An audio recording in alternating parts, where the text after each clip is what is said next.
My brother accused me of stealing cash from our own parents just to turn them all against me. Then his own lie destroyed him. My brother looked me straight in the eye and said, "Admit it, or I'm calling the police and telling them you emptied the family account." I didn't even flinch. I just shrugged and said, "Go ahead.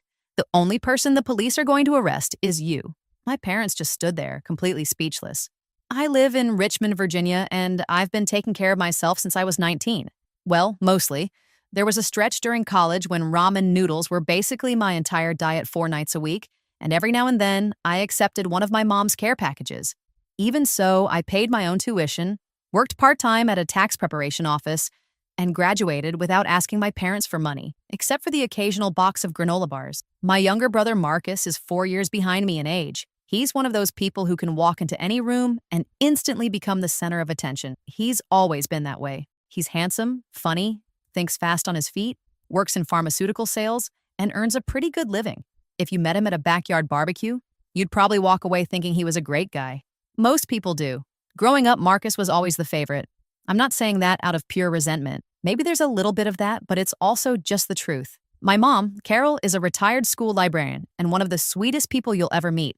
The problem is that when it comes to Marcus, she has a blind spot big enough to swallow a parking lot. He was the baby of the family, so in her eyes, he always needed extra help, extra attention, extra support. I was the quiet kid who handled my own problems, so everyone assumed I was doing just fine without much attention. My dad, Walter, retired from the Postal Service. He's a good man, 68 years old, dealing with bad knees and the early stages of diabetes. I truly believe he loves both of us equally. The problem is that throughout his marriage, he's always let my mom take the lead when it comes to family decisions. If Carol announced that the sky was green, Dad would probably start looking for a paint sample that matched it. We're not loud or dramatic. We're not the kind of family that throws dishes across the room or gets into screaming matches during Thanksgiving dinner.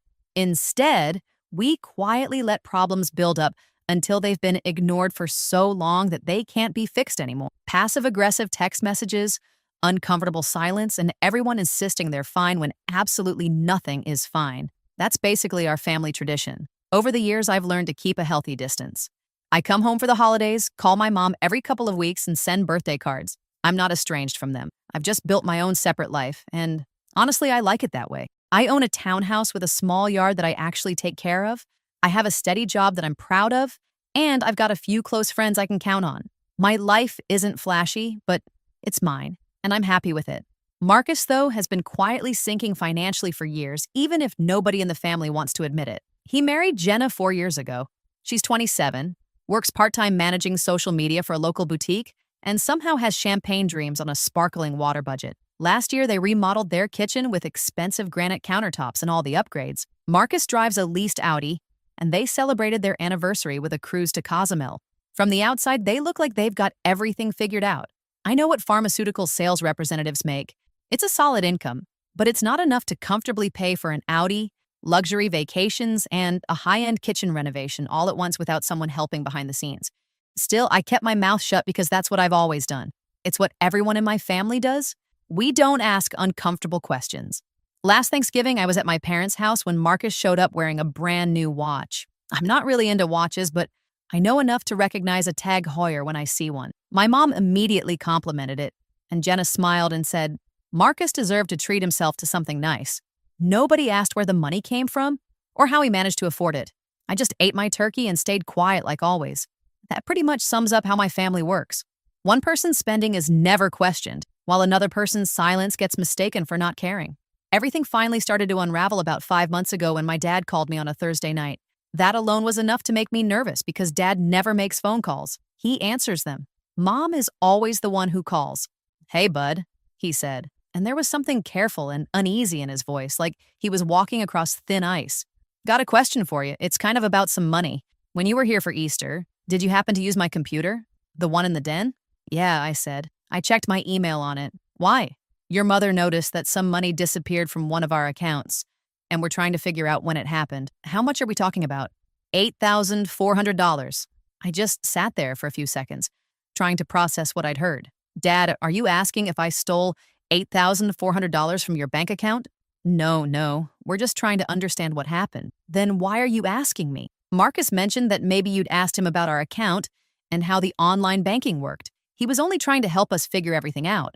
I told my dad, as calmly and clearly as I could, that I had never asked Marcus anything about their finances, never logged into any of their bank accounts, and had absolutely no idea what he was talking about. He told me he believed me and said it was probably some kind of banking mistake that would get sorted out soon enough. We ended the call, but I stayed in my kitchen for nearly 12 minutes, replaying every word over and over. Something about the conversation didn't sit right with me. It wasn't just the accusation. It was the way the whole story had already been framed. Marcus thought maybe. Marcus was helping us figure it out. Somehow Marcus was already shaping the narrative before I even knew there was one. I almost called him right then to demand an explanation. Almost. But something in the back of my mind told me to wait. 2 weeks later, on a Friday morning, I was sitting at my desk reviewing a client's quarterly tax filings when my phone rang. The caller ID showed an unknown local number. "Is this Nathan Cole?" the voice asked. "Yes." "Mr. Cole, this is Detective Frank Delgado with the Richmond Police Department. I'm calling about a theft report that's been filed, and your name came up during the investigation. I'd like to ask you a few questions. Would you be able to come down to the station sometime this week?" It honestly felt like the floor shifted underneath my chair. A theft report? My name? Can you at least tell me who filed it? I can tell you it involves a complaint from a family member concerning unauthorized access to a financial account. I'd rather go over the details with you in person.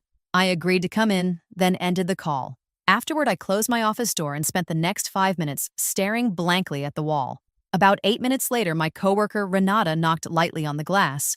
She's one of the senior partners at the firm, somewhere in her early 40s, and she's the kind of person who notices absolutely everything without feeling the need to comment most of the time. "You look like somebody just read you your Miranda rights," she said.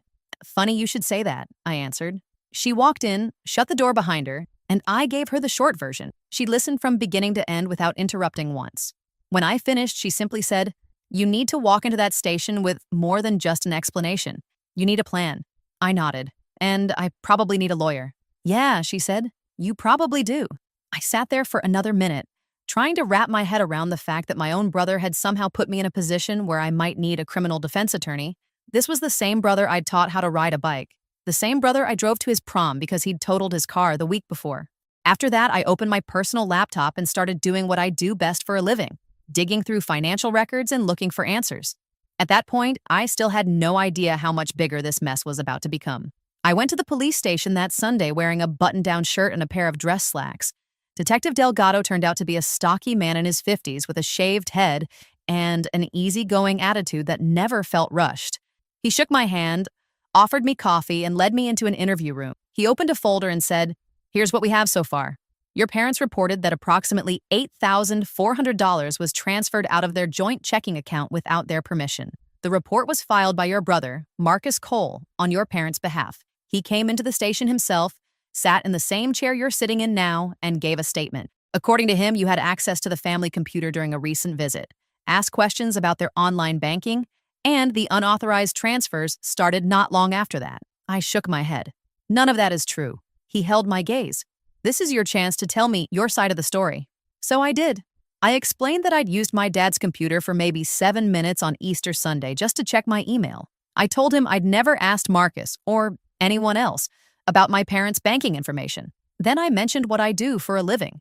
That finally got a reaction. His eyebrows lifted. "You're a forensic accountant?" "Yeah, which means I can already tell you that if you pull the IP logs connected to those transactions, they won't lead back to any device I own or any internet connection I've ever used." He nodded. "That's useful information? We're still early in the investigation. I'll be in touch." I walked out of the station, got into my car, and sat there for almost 18 minutes. My hands weren't shaking yet, but they felt like they wanted to. What kept running through my mind wasn't the accusation itself. It was the fact that Marcus had willingly walked into a police station and officially lied about me. That wasn't some family misunderstanding anymore. That was a deliberate decision. Later that night, I called my mom. "Nathan, honey, I know you're upset," she said as soon as she answered. "Mom, did you and Dad really file a police report against me?" She was silent for a long moment. "Marcus handled all of that. He was worried. He said the bank might need a paper trail." "A paper trail that says I stole money from my own parents? Nobody's saying you stole anything." Marcus just panicked. "You know how he is. He told a detective that I asked him about your banking login," I said. "That conversation never happened. Maybe he got mixed up. Maybe he remembered it wrong. Mom, he sat inside a police station and gave a formal statement. That isn't something people accidentally misremember." She went quiet again, and then she said, "The one thing I honestly think she believed would make everything okay. Nathan, please don't tear this family apart over one mistake. He got scared, that's all." I didn't bother arguing, there wasn't any point. She had already accepted the version of events she wanted to believe. "Okay, Mom," I finally said. "I hear you." Then I ended the call and opened my laptop. That was the moment my job as a forensic accountant stopped being a random detail about my life and became the reason I was going to uncover the truth. The first thing I did was request a copy of the police report through the public records process. When it finally arrived, I read the entire thing once, then twice, then a third time. Marcus's statement wasn't vague at all. In fact, it was almost suspiciously detailed. He described an entire conversation that supposedly happened in my parents' kitchen on Easter, where I allegedly asked for their account number and even wanted to know whether their online banking used two-factor authentication. He included specific dates for the transfers and listed exact dollar amounts. But one detail immediately caught my attention. The main report listed the stolen amount as $8,400. Buried inside the supplemental notes, a section Marcus probably never expected I'd eventually read, was a reference to a total suspected loss of $61,500. I stared at that number 4 different times just to make sure I wasn't reading it wrong. My parents live comfortably, but they're far from wealthy. My dad's postal service pension and my mom's retirement savings are basically everything they have to rely on. Losing over $60,000 would be financially devastating for them, so why did Marcus only report $8,400 instead of the full amount? He didn't want anyone looking too closely at the missing $53,100. The $8,400 was simply the withdrawal my dad happened to notice because it was recent and large enough to stand out on a bank statement. The rest of the money had quietly disappeared over a much longer period in smaller transactions that attracted far less attention. I knew there was no chance my parents would willingly hand over their bank records, not with Marcus whispering in their ears. But I also knew the bank would eventually have to produce those records during the investigation. I called Renata. "I need a recommendation for a really good criminal defense attorney." Not for a client, for me. She didn't sound shocked, and she didn't start firing off questions. She simply said, "I'll send you 3 names before the end of the day." The lawyer I hired was Karen Whitfield, a former prosecutor in her mid-40s with absolutely no patience for nonsense. After listening to everything, she leaned back and said, "If the detective does his job, the bank records will tell the whole story. But we're not going to sit around hoping he does everything right. We're going to make sure the evidence is protected." That same week, she sent the bank a preservation letter, placing a legal hold on every transaction connected to my parents' accounts for the previous 4 years.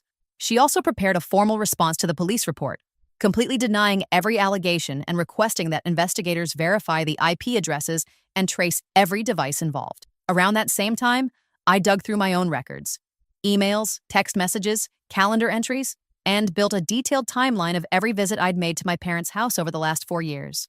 I compared that timeline with my work travel records, flight confirmations, hotel reservations, and client meeting schedules. On 9 of the dates connected to the suspicious transactions, I wasn't even in Virginia. Around 2 o'clock one morning, I sat alone at my kitchen table staring at a spreadsheet that proved my own brother had lied to the police about me in order to hide the fact that he'd been stealing from our parents for years. But the part that hurt the most wasn't what Marcus had done. It was knowing my parents were probably going to fight me every step of the way, because accepting that I was telling the truth would also mean admitting what Marcus had done.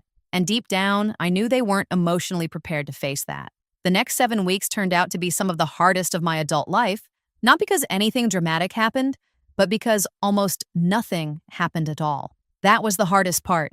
Karen kept reminding me that the smartest thing I could do was be completely boring. "Don't confront Marcus," she told me. "Don't get into emotional arguments with your parents. Stay off social media. Don't do anything that someone could later twist into retaliation or instability. You're building a case file. The strongest case files are built by people who appear completely calm on the outside." So that became my routine. I went to work every day, came home every evening, ran the dishwasher, mowed the lawn, and watched basketball on Saturday nights like nothing in my life had changed. But during every quiet hour in between, I kept working, building the most detailed financial reconstruction I'd ever created in my career. Renata helped too, unofficially, showing me how to organize my findings so they'd survive the closest scrutiny possible. Clean documentation, properly sourced evidence, no unanswered questions. One evening, she looked up and said, "You're treating this exactly like one of your client investigations." I nodded. It's the only way I know how to deal with it. She studied me for a second. Are you doing okay? I gave her the only honest answer I had. No, but I'm doing this. Piece by piece, using the police report, my own records, and preliminary information Karen managed to obtain, I put the timeline together. 4 years earlier, my mom had added Marcus as a joint owner on a checking account directly connected to my parents' retirement savings. After my dad's diabetes diagnosis scared her, she wanted someone nearby who could quickly access money if there was ever a medical emergency. She never added me to the account, and I wasn't offended by that. I lived across town while Marcus was only a couple of streets away, so practically speaking, it made sense. What didn't make sense was what started happening about 5 months after Marcus became a joint account holder. The withdrawals followed a pattern. I'll give him credit. They were carefully planned. Most of the transfers were for less than $1,500. A lot of them were nice, even numbers like $700 or $900, amounts that could easily pass for ordinary household expenses if nobody was paying close attention. Some payments were disguised as transfers to outside vendors, but those so-called vendors turned out to be accounts connected to Marcus's own credit cards. He'd move money out of the joint account into another account first, then use those funds to pay off his Visa bill or cover his leased Audi. Over a span of 40 months, the total came to roughly $61,500. My parents never caught on because my mom rarely reviewed the account, and my dad had always left every financial decision to her. The $8,400 withdrawal that finally raised a red flag was much larger than Marcus usually took. Somewhere along the line, he'd gotten desperate, careless, or both. And when that transaction finally got noticed, he didn't admit what he'd done. Instead, he pointed the finger at me. The hardest part came next. I had reconstructed the scheme using circumstantial evidence, but I still needed the actual bank records to prove every detail beyond doubt. Karen's preservation letter guaranteed those records wouldn't disappear, but getting access to them meant waiting on the police investigation to move forward. To Detective Delgado's credit, he was actually doing his job. He formally requested the records from the bank as part of the investigation, and the bank cooperated. But they moved at the speed of a glacier. Every few weeks, another piece of evidence would arrive. Transaction histories, IP logs, device information, and every new document confirmed what I had already figured out on my own. While all of that was happening behind the scenes, I kept playing my role. Every Sunday, I called my mom like I always had. We talked about the weather, her flower garden, and how my dad's blood sugar levels were doing. I kept every conversation light because that's exactly what Karen had advised. My mom seemed relieved that I wasn't, as she put it, making a big thing out of all this. One Tuesday, she was excited because she'd won a blueberry pie contest with her church group and spent several minutes explaining the recipe, laughing while insisting the secret ingredient was a little bit of love and a whole lot of lemon zest. For a few minutes, everything actually felt normal, and I found myself laughing with her. Then, just before we hung up, she casually said, "Marcus and Jenna are thinking about having a baby. Wouldn't that be wonderful?" "Yeah," I answered. "It would be wonderful." What else was I supposed to say? Marcus was talking about bringing a child into the world while building his life on money he'd stolen from that child's own grandparents. Meanwhile, my mom was already imagining baby booties instead of asking where tens of thousands of dollars had gone. Every time I avoided mentioning Marcus or the investigation, I could hear the tension disappear from her voice. She wanted to believe everything had blown over. To her, silence meant the problem had been solved. Marcus reached out twice during that stretch. Both messages were completely casual. A link to a football highlight, a picture of a steak he'd grilled with the caption, "Getting pretty good at this," like nothing unusual had ever happened. I ignored both texts. He never tried again. That told me everything I needed to know. He wasn't interested in repairing our relationship. He only cared about keeping up appearances. About 6 weeks into all of this, Karen called me on a Saturday evening. The bank records finally came in. Detective Delgado is reviewing everything now, but I was able to get an early look through the discovery process. Every single flagged transaction traces back to a device registered to Marcus Cole. The IP addresses match his home internet, and several of the transfers were made using his phone's cellular connection. Your name doesn't appear anywhere in the access logs, and none of your devices have ever been authorized to access that account. I slowly sat down on my couch and pressed my fingers against my eyes.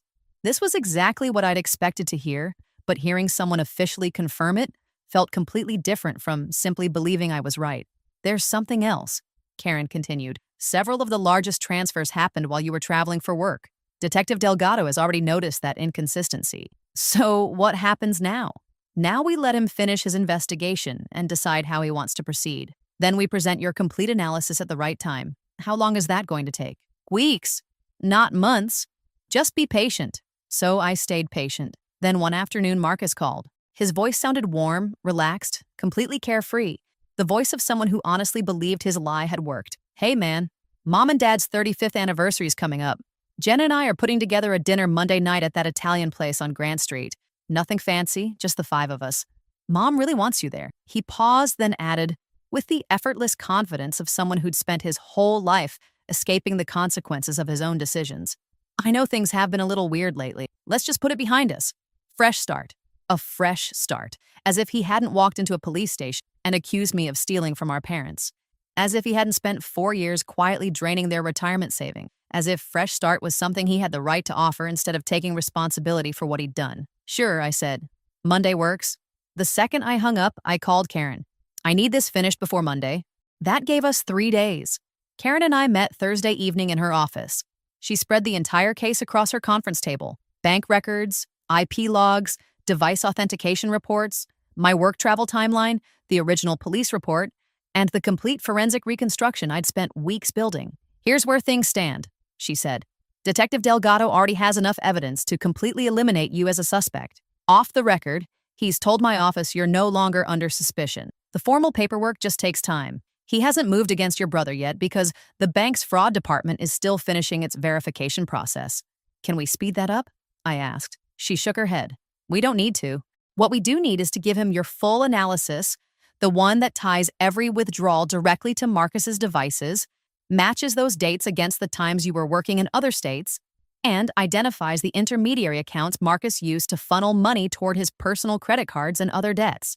That's what turns this from suspicious activity into a documented pattern of fraud. Tomorrow morning, I'm delivering all of this to Detective Delgado, along with a formal request that every allegation against you be dismissed and that the investigation officially shift toward Marcus. And what if he says he needs more time? Karen smiled slightly. He won't. This is cleaner, more organized work than his department usually receives from outside attorneys. You've practically done the investigation for him, Nathan. I drove home afterward but barely slept that night. It wasn't because I doubted the evidence. Every number, every date, every document had been checked and verified more than once.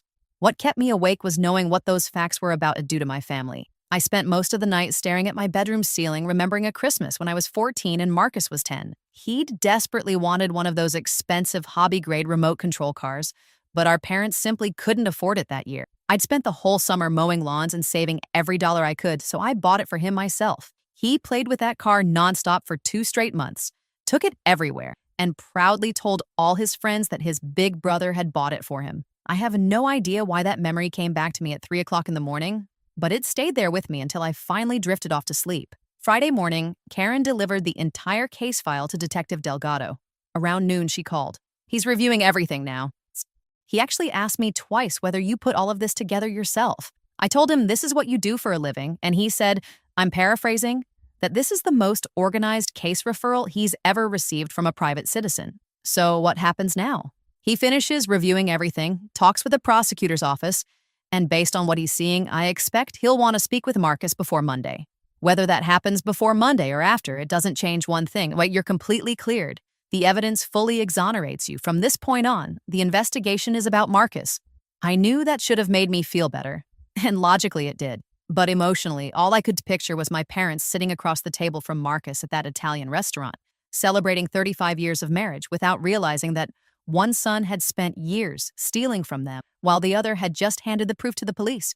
Saturday passed quietly. Around lunchtime, Renata stopped by my office and leaned against the doorway. You're grinding your teeth again. No, I'm not, I replied. She smiled. Nathan, you've been doing it since I walked in. Your jaw is so tight I can see it from across the room. She came inside and took a seat. So, how's everything going? Want to talk about it? I thought about it for a moment, then shook my head. Not really, but I appreciate you asking. She looked at me for a few seconds. You're allowed to be angry about all of this. You don't have to process everything like it's another case file. I let out a quiet breath. That's the only way I know how? I know, she said softly.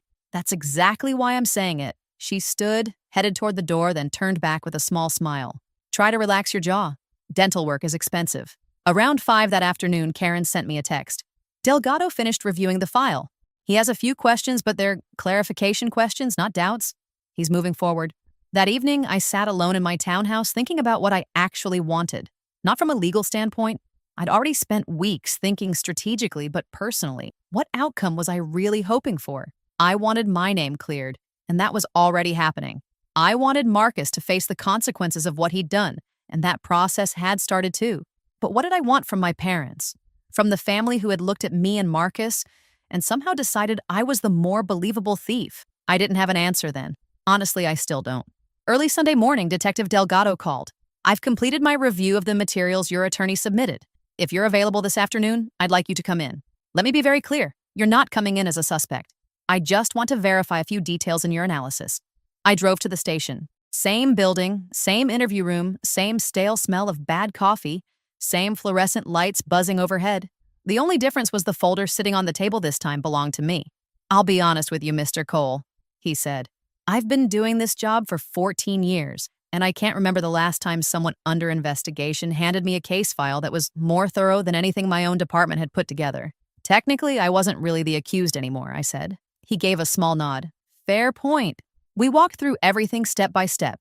The dates, the amounts, the routing information. I showed him how the device IDs matched Marcus's devices, how the IP addresses lined up with his home network and cellular connection, how the intermediary accounts funneled the money toward his personal debts, and how my work travel records proved I wasn't even in the state during many of the transfers. About halfway through, Delgado leaned back in his chair. You do this kind of work for a living, don't you? I do. How long have you been in forensic accounting? About 11 years. He nodded slowly, turned to the section covering the joint bank account. This account, your brother is listed as the joint account holder? Yes. And your mother added him voluntarily? As far as I know. She told me she wanted him to have access in case my dad ever had a medical emergency. Delgado quietly closed the folder. There was nothing dramatic about it, just the motion of someone who had seen enough evidence to know exactly what came next. I need to make a few phone calls. The next day was Monday, the anniversary dinner. I still hadn't decided whether I was going. Then my phone buzzed, a text from Marcus. Reservations at 7:30. Jenna says wear something nice, LOL. See you there, brother. I read the message twice, set my phone down, and drove home. In the end, I went to the dinner. I wasn't there for Marcus, and I wasn't even there for my mom. I went because my parents had been married for 35 years, and my dad, who never asked to be caught in the middle of any of this, deserved to have both of his sons sitting at the same table for what I somehow knew would probably be the last time. The restaurant was beautiful. White tablecloths, candlelight, a patio overlooking the river. It had Jenna written all over it. She was already there, carefully adjusting a small bouquet centerpiece. She looked up and smiled at me, somehow managing to look both genuinely welcoming and quietly possessive at the same time. Nathan, you made it, she said. Wouldn't miss it. I replied. Marcus stood up, shook my hand with a firm grip, looked me straight in the eye, and smiled like nothing had ever happened. If I hadn't known the truth, I probably would have believed he was actually happy to see me. A few minutes later, my parents arrived. Mom wrapped me in a tight hug, and I could feel the relief behind it. Relieved I'd shown up, relieved I wasn't causing a scene, relieved that for one evening our family could pretend everything was normal again. Dad smiled, patted me on the shoulder, and said, "Good to see you, bud."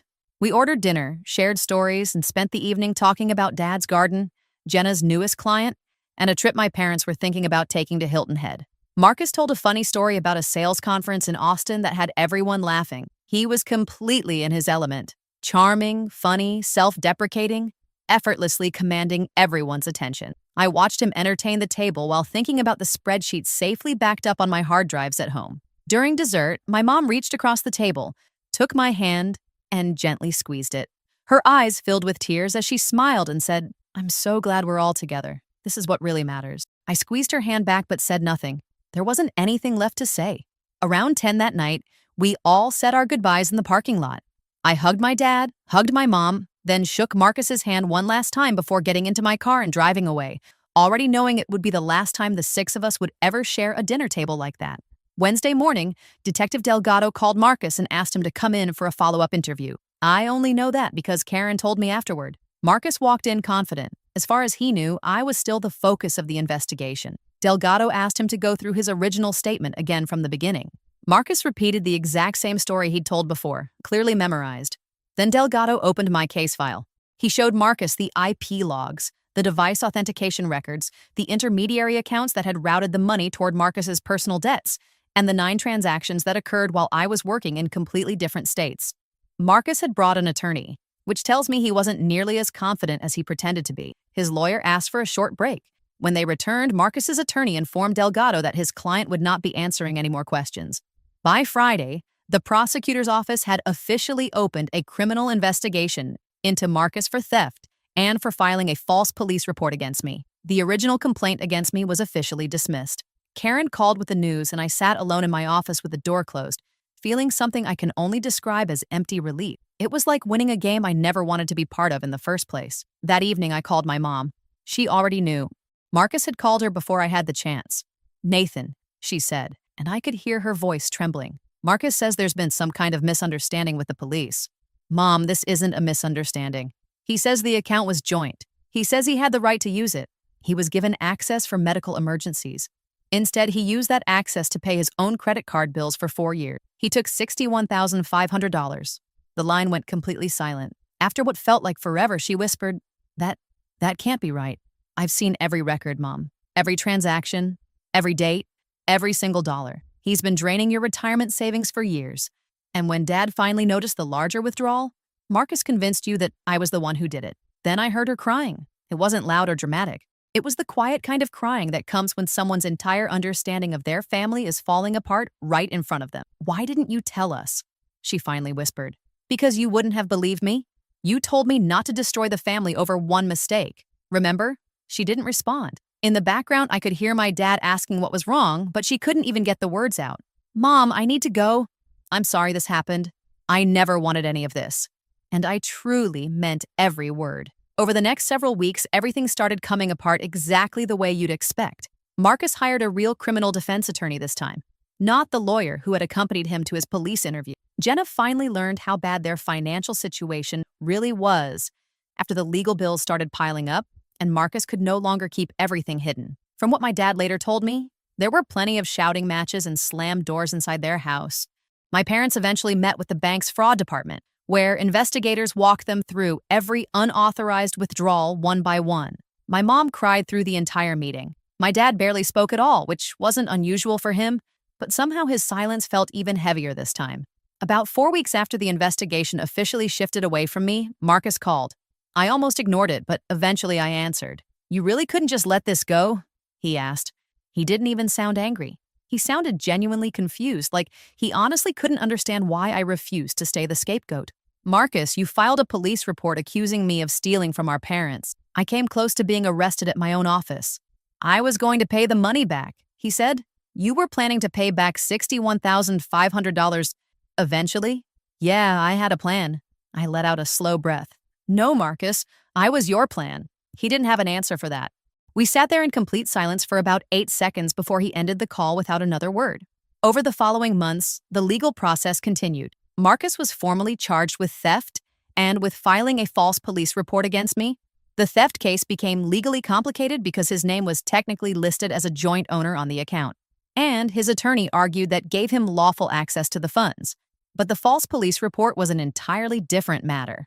On that issue, the evidence was clear and left very little room for argument. In the end, he accepted a plea deal. The theft charge was reduced to a misdemeanor, and he received probation, along with an order to pay restitution. The false police report carried more serious consequences. He was convicted, sentenced to community service, and left with a permanent criminal record. Karen told me it was a fair outcome considering everything involved. I told her I wasn't nearly as concerned about the punishment as I was about making sure the truth was officially recognized and my name was completely cleared. These days, my parents and I still have a relationship, but it isn't the same one we had before.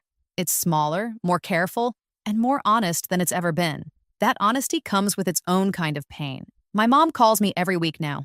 We talk about work, my house, and whatever's going on in my life. She almost never mentions Marcus unless I bring him up first. And honestly, I rarely do.